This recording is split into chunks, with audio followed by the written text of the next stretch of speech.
Hi friends, welcome to SHAHNAZ Easy Tips. അപ്പോൾ ഇന്ന് ഞാൻ വന്നിട്ടുള്ളത് എല്ലാവർക്കും ഒരുപോലെ എളുപ്പത്തിൽ തയ്യാറാക്കാൻ പറ്റുന്ന നമ്മുടെയൊക്കെ ഫേവറേറ്റ് ആയിട്ടുള്ള സാമ്പാറിൻ്റെ റെസിപ്പിയുമായാണ്.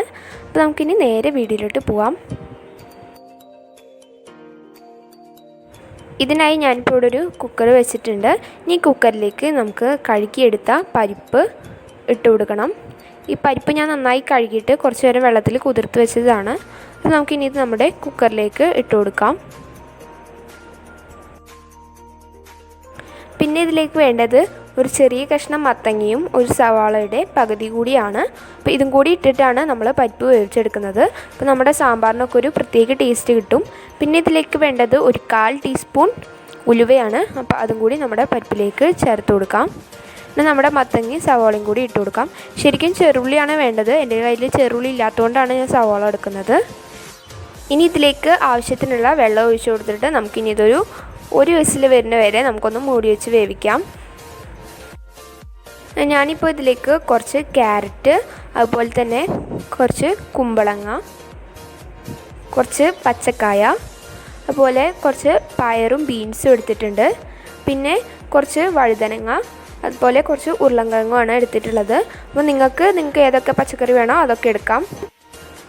പിന്നെ ഇതിലേക്ക് വേണ്ടത് ഒരു വലിയൊരു തക്കാളി, അതുപോലെ ഒരു 4 പച്ചമുളക്, അതുപോലെ കുറച്ച് വെണ്ടക്ക. നമുക്ക് ഇതൊക്കെയാണ് വേണ്ടത്. അപ്പോൾ ഇതുപോലുള്ള സൂപ്പർ വീഡിയോസിനായിട്ട് എൻ്റെ ചാനൽ ഇതുവരെ സബ്സ്ക്രൈബ് ചെയ്യാണ്ട് ആരെങ്കിലും കാണുന്നുണ്ടെങ്കിൽ പ്ലീസ് ഇപ്പോൾ തന്നെ ഒന്ന് സബ്സ്ക്രൈബ് ചെയ്യുക. കൂടെ വരുന്ന കുഞ്ഞു ബെൽ ബട്ടണും കൂടി മറക്കാതെ ക്ലിക്ക് ചെയ്യുക. അപ്പോഴാണ് ഞാനിരുന്ന വീഡിയോസിൻ്റെ നോട്ടിഫിക്കേഷനൊക്കെ കറക്റ്റായിട്ട് എത്തുകയുള്ളൂ. വീഡിയോ ഇഷ്ടപ്പെടുകയാണെങ്കിൽ ഇപ്പോൾ തന്നെ ഒരു ലൈക്കും ചെയ്തേക്കണേ പ്ലീസ്. ഇനി നമ്മുടെ പൊടികളൊക്കെ ഒന്ന് ചൂടാക്കി എടുക്കാനായിട്ട് ഒരു ചട്ടി വെച്ചിട്ടുണ്ട്. ഇതിലേക്ക് 1 ടീസ്പൂൺ മല്ലിപ്പൊടി.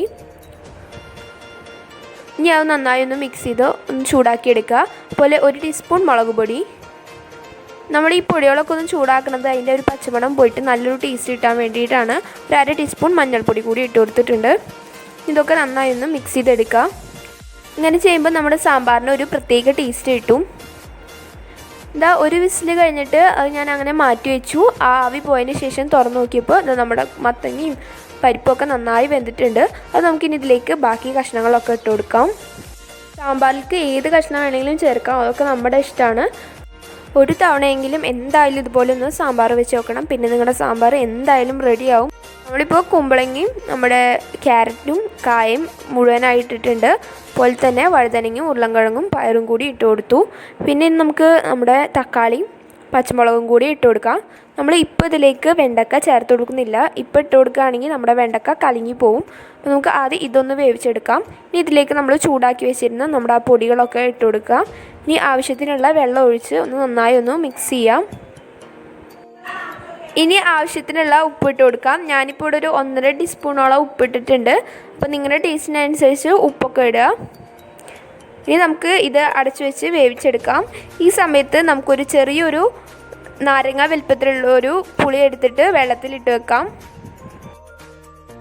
ഒരു വിസിലും കൂടിയും അടിച്ചപ്പോഴത്തേനും നമ്മുടെ പച്ചക്കറിയൊക്കെ നന്നായി വെന്ത് വന്നിട്ടുണ്ട്. ഇനി ഇതിലേക്ക് നമ്മൾ നേരത്തെ ഇടാണ്ട് മാറ്റി വെച്ചാൽ നമ്മുടെ വെണ്ടക്ക ഇട്ട് കൊടുക്കാം. ഈ ഒരു സ്റ്റേജിലാണ് നമ്മൾ നമ്മുടെ വെണ്ടക്ക ഇട്ട് കൊടുക്കുന്നത്. ഇനി ഇതിലേക്ക് നമ്മൾ വെള്ളത്തിലിട്ട് വെച്ചിരുന്ന പുളി ഒന്ന് പിഴിഞ്ഞിട്ട് ഒഴിച്ചു കൊടുക്കാം. വെണ്ടക്ക ഉടഞ്ഞു പോകാണ്ടിരിക്കാനാണ് നമ്മൾ ഇതുപോലെ പുളിവെള്ളം ഒഴിച്ചു കൊടുക്കുന്നത്. പുളിയൊക്കെ ഒഴിച്ചു കൊടുത്തതിന് ശേഷം ഇനി ഇതെല്ലാം കൂടി നന്നായി ഒന്ന് മിക്സ് ചെയ്യുക. ഈ ഒരു ടൈമിൽ നമുക്കിതിൻ്റെ ടേസ്റ്റൊക്കെ ഒന്ന് നോക്കാം. എന്തെങ്കിലും കുറവുണ്ടെങ്കിൽ നമുക്ക് ഈ ഒരു ടൈമിൽ ഇട്ട് കൊടുക്കാം. അപ്പോൾ ഞാൻ ടേസ്റ്റ് നോക്കിയപ്പോൾ കുറച്ച് ഉപ്പ് കുറവുണ്ടായിരുന്നു. അപ്പോൾ ഞാൻ കുറച്ചും കൂടി ഉപ്പ് ഇട്ട് കൊടുത്തിട്ടുണ്ട്.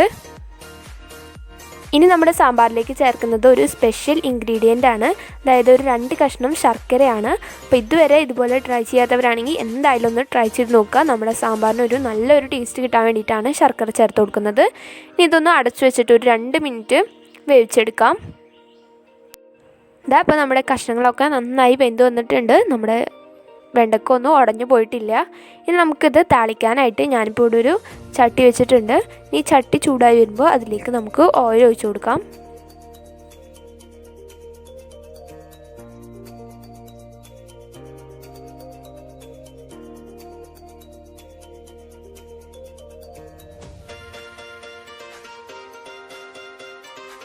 ഓയിലൊക്കെ ചൂടായി വന്ന ശേഷം നമുക്കിതിലേക്ക് ഒരു 1/4 ടീസ്പൂൺ അളവിൽ ഉലുവ ചേർത്ത് കൊടുക്കാം.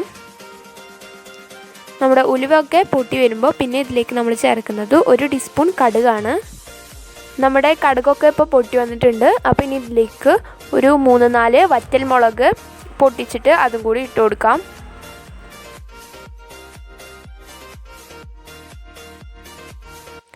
മുളകൊക്കെ ഒന്ന് മൂത്ത് വരുമ്പോൾ പിന്നെ ഇതിലേക്ക് നമുക്ക് ഒരു 2 തണ്ട് വേപ്പില കൂടി ഇട്ട് കൊടുക്കാം. ഇനി ഇതിലേക്ക് ഇട്ട് കൊടുക്കുന്നത് 1 ടീസ്പൂൺ നിറയെ സാമ്പാർ പൊടിയാണ്.